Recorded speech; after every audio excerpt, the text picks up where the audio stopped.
Sa linyang telepono si UP Professor Roland Simbulan, Vice Chair ng Center for People Empowerment in Governance. Professor Simbulan, magandang hapon po. Magandang hapon sa inyo. Apo. At ito nga po, anong reaksyon po ng inyong grupo dito po sa pagkakadeklara ng Korte Suprema na unconstitutional ito pong DAP? Well, isang malaking tagumpay at victory ito, no, sa ating kampanya, lalo na sa hanay ng maraming mamamayang Pilipino na talagang galit na galit dito sa so-called discretionary funds ng, yun nga, dati yung Kongreso, yung pag-abuso nila nito, tapos ngayon pati ng executive branch. Lalo na ngayon dahil a few months ago dineklara ng Korte Suprema na illegal yung PDAF, no? So na-concentrate ngayon yung discretionary fund, paggamit at posibleng pag-abuso ng discretionary funds sa executive branch. At ngayon pati ito ay dineklarang unconstitutional kasi ayon sa ating saligang batas, kailangan anumang ginagastos ng gobyerno, kailangan kasama yan sa General Appropriations Act or GAA na inaprubahan ng Kongreso at pinirmahan ng Presidente. Opo.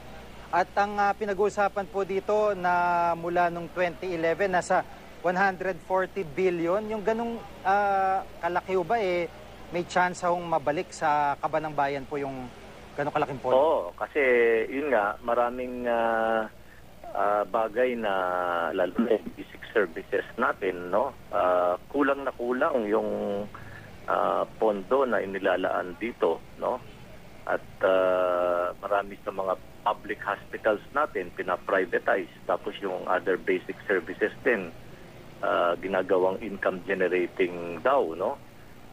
Habang nagugulat ang mamamayan, ang dami palang pera na nasa diskresyon ng ating Pangulo ngayon, no? Halimbawa, yung 132 billion na Malampaya Fund, yung tinatawag nilang President Social Fund, no? At saka yung Special Purpose Fund, no?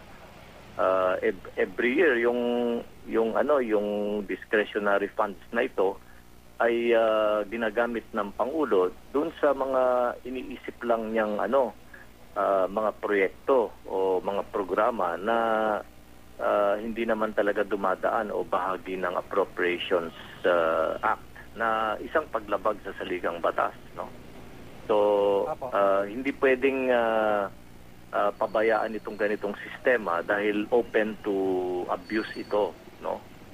Open to abuse in the same way as yung PDAF open to abuse, no, kung saan yung mga legislators ang mismong nagde-decide kung saan pupunta at kung minsan ini-influence pa nila pati kung kaninong contractor ang kukuha ng proyektong yon.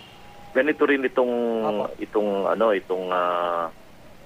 ika nga pork barrel, no, na nasa kamay ng Pangulo, no, na at palagay ko yun nga yung desisyon ng Korte Suprema, talagang binalikan nila yung mga probisyon ng ating saligang batas, no, ukol dito sa paggamit at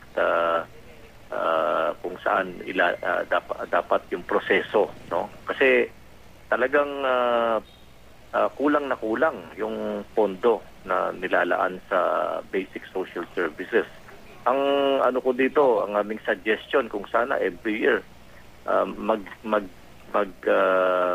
mag-designate ng malaking porsyento ng national budget na automatic ilalagay halimbawa sa education. Tapos year by year, patay sa inflation rate, dadagdagan ito, no, para ma-assure na talagang ang largest allocations pupunta dun sa basic services like yung healthcare system natin, mga public hospitals at clinics, yung ating state colleges and universities at yung public school system natin at yung public housing, no, kasi yung mamamayan natin talagang walang-wala at inaasahan nila na ibabalik sa kanila yung kinokolektang buwis sa atin na pinaghirapan ng mamamayan, no.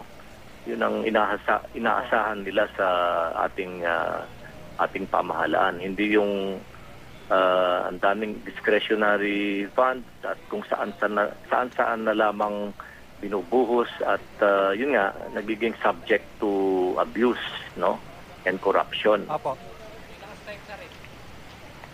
Maraming salamat po sa pagkakataon at mga paliwanag ninyo. Si Professor Roland Simbulan, Vice Chair ng Center for People Empowerment in Governance. Maraming pong salamat.